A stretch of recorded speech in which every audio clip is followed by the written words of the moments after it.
Mephisto de Klaus Mann.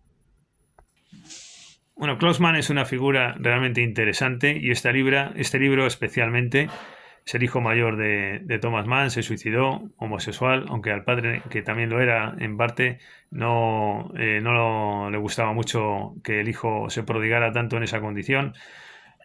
Él lo llevaba de otra manera, como sabemos. Vamos a esta obra de Mefisto, que es una especie de Fausto. Padre, ya sabemos, el premio Nobel, que tiene un libro que es el Doctor Faustus, y este Mefisto pues va también del mito de Fausto, y me parece una gran obra, sinceramente. Quizás ha quedado un poco eclipsado Klaus Mann por su padre, pero me parece un libro muy, muy, muy, muy bueno. Además, en la línea del ideario del padre, ¿no? Esa combinación entre la estética, lo social. Bueno, pues mm, yendo a este, bueno, digo, es que me he tomado aquí unas notas en las que me voy a basar para un próximo ensayo que publicaré. Describo aquí la vida y avatares de Klaus Mann en la Guerra Civil Española también, otras obras que tiene este escritor. Bueno, y en el Mefisto tenemos en cuanto al argumento, es un artista que es Henrik Hefgen. La verdad es que ponen siempre unos nombres, que si Kastorf, que si Hefgen, unos nombres muy complicados. Yo mira que sé alemán y estoy familiarizado, pero así todo podían poner unos nombres un poquito más sencillos. En el propio alemán no es un nombre muy habitual este de Hefgen, pero bueno, de tendencias comunistas, este protagonista que va subiendo de popularidad sin conseguir, no obstante, gran éxito, hasta que coincide con el gordo, que es el calificativo que Klaus Mann otorga a Göring, el famoso dirigente nazi, antes de una representación teatral, con la que coincide el personaje con el gordo, en una representación teatral del Fausto, precisamente, que es donde el personaje se siente fuerte, en el Fausto de Goethe.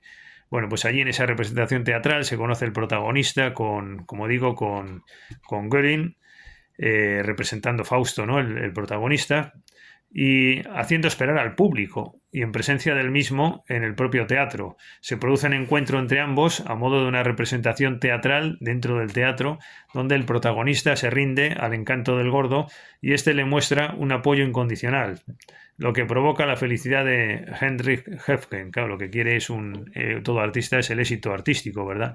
Con un dirigente que se lo va a promover, pues ya está.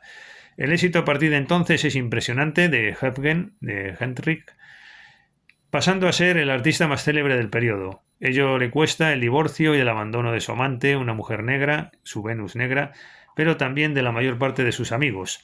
Pero para Hefgen solo importa el éxito. Al final desaparece un amigo íntimo. Un intruso entra en su lujosa casa y le advierte de que el bolchevismo va a resultar victorioso, respondiendo Henrik, que no tiene nada que temer, ya que él fue bolchevique. Sin embargo, aquel le responde que es ya un enemigo declarado del bolchevismo. El protagonista tiene finalmente la típica sensación de que el éxito no era tan importante en comparación con aquello otro que ha perdido. Llora y así acaba el libro. Nos interesa comentar esta obra, esa asociación que hace el autor entre el arte y lo demoníaco o negativo. De hecho, igual que el padre, vamos, clavado. De hecho, lo interesante de la obra es primeramente que el protagonista, Hefken, solo triunfaba realmente antes del pacto con el diablo, representando con especial maldad al personaje Mefisto. Todo, por tanto, viene rodado. Cuando se produce el pacto con el diablo, en principio, este es el pacto con los nazis para lograr la fama. Bueno, Klaus Mann, si el padre se volvió antinazi, digo se volvió porque al principio no, su ideario coincidía con el nazismo en gran medida, no todo, pero en gran medida. Todo esto de la cultura frente a la democracia, etcétera, de las consideraciones. El hijo, sin embargo, ahí sí que no hay, es como el tío, ¿no? Heinrich Mann, pues el hijo de Thomas Mann, Klaus Mann, ahí sí que no hay dudas de que era tremendamente antinacional socialista.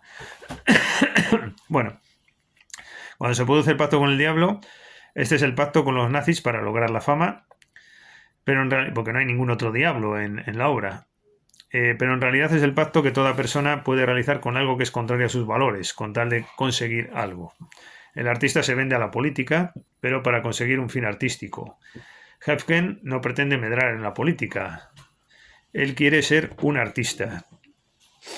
Lo triste es que para ello tiene que realizar tal pacto. La verdad es que el libro es muy bueno, expresa las claves de todo artista que tiene en su mente, todo intelectual.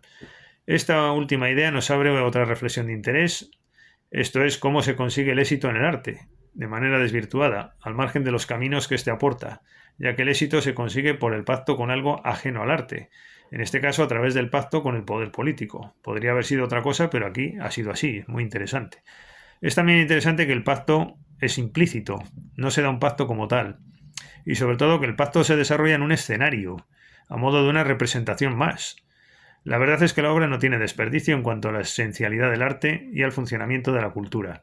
A partir de que todo el mundo observa el apoyo del Gordo, todas las editoriales y gentes del mundo empresarial del arte pasan a estar a sus pies.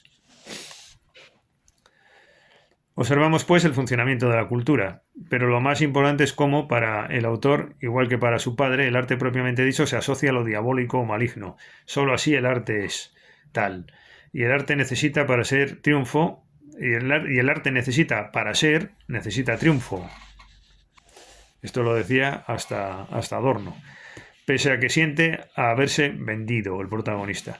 Pero por otro lado es interesante también la asociación que hace Klaus de todo esto con Alemania, ya que en distintos países afirma que este es el espíritu alemán, y entre comillas, no hay en cada auténtico alemán un pedazo de Mefistófeles, un pedazo de pícaro y de malvado. La verdad es que es buenísimo, buenísimo. Por si fuera poco, se observa el gusto u obsesión por el arte de los nazis. Es decir, otra gran aportación de Klaus Mann, enemigo acérrimo del nazismo, es presentar este en un contexto artístico, explicándolo de tal forma. Además de ser una constante, el Gordo solo aparece en la obra en teatros, hay en el capítulo 9 un texto de interés cuando el autor pone en boca de un poeta, el poeta imaginario Peltz, donde está para este el atractivo del nazismo, y por qué lo apoya, en esencia por su espíritu artístico oscuro y peligroso. Esto es interesantísimo, este texto de cómo el poeta Peltz apoya el nazismo por lo que ve en este movimiento político de oscuro y como encarnación de valores puramente artísticos. Dice, la vida en la democracia había dejado de ser peligrosa, censuró el poeta Peltz. Nuestra esencia perdía cada vez más la pasión heroica. El espectáculo que hoy presenciamos es el nacimiento de un nuevo tipo humano, más aún el renacer de un muy viejo, arcaico guerrero mágico. Una bella escena que quita la respiración. Un mágico proceso. Nuestro amado Führer nos arrastra a la oscuridad y a la nada. ¿Cómo podríamos dejar y admirarle nosotros los poetas, que tenemos una relación especial con la oscuridad y con el abismo? No es en absoluto exagerado llamar divino a nuestro Führer. En la divinidad del infierno, que fue lo más sagrado para los pueblos abiertos a lo maligno, yo le admiro ilimitadamente, porque odio sin límites la yerma tiranía de la razón y el concepto ídolo burgués del progreso. Todos los poetas que merecen llamarse así son los enemigos natos y conjurados de ese progreso. El mismo hacer poesía es una vuelta al estado primitivo sagrado, precivilizado de la humanidad. Hacer poesía y matar, sangre y canción, muerte o himno. Lo uno con lo otro. Todo concuerda si pasa por encima de la civilización y llega muy hondo hasta la capa secreta llena de peligros. Sí, amo la catástrofe, dijo Peltz, adelantando el rostro con las melancólicamente caídas mejillas y sonriendo como si sus carnosos labios supiesen a dulces o a besos. Estoy ansioso de aventuras mortales, de abismos, de vivir situaciones extremas que saquen a los hombres de las relaciones civilizadas y los arrastren hacia un lugar donde ni las agencias de seguros, ni la policía, ni los confortables hospitales los puedan proteger del ataque sin compasión de los elementos o de un enemigo parecido a un animal de presa. Todo esto lo viviremos, esté usted seguro. Disfrutaremos de tremendos horrores. Nada para mí será demasiado terrible. Y usted, mi querido señor Hefgen, usted figurará entre aquellos que más delicadamente brincarán entre cadáveres. Tiene el rostro adecuado, lo noto. Es usted un muy encantador hijo del infierno. Tiene usted el auténtico productivo cinismo del genio radical. Yo le aprecio extraordinariamente, mi muy querido señor Hefgen. Bueno, es curioso, digo yo aquí como anotación, que al margen de valoraciones, algo tan profundo como esto pudiera ser captado por la mayoría social de en Alemania de los años 30. Cosa distinta es que un pensamiento así pueda ser finalmente destructivo y siniestro. Pero entenderlo no es fácil. A mí es que me admira cómo puede entenderse cosas tan complicadas por la población, ¿no? En general. Es lo atractivo asimismo del Fausto. todo esto. En definitiva, vieja leyenda medieval, por cierto. Es importante tener todo esto en cuenta del el hermano Hitler. Es que este es un ensayo de su padre, de Thomas Mann. En todo caso, Klaus Mann describe magistralmente los temas, las claves del tema del estado de la cultura, su posibilidad para la ordenación social, aquello que debe evitarse. Un gran libro, por tanto, el Mefisto de Klaus Mann. Desconozco hasta qué punto puede haber influido en el ensayo el hermano Hitler de su padre. Está claro que el pensamiento de Klaus es continuador de él. Ya todo estaba dicho en Thomas Mann. Por tanto, estamos ante una obra interesante para nuestras tesis en el contexto del debate de la posibilidad o deseabilidad de la cultura como clave para la ordenación social. Estos ya son apuntes sobre la base de este libro. Bueno, pues nada, en un próximo vídeo espero ir a Stefan George, otro esteta alemán, y aquí dejamos a Klaus Mann.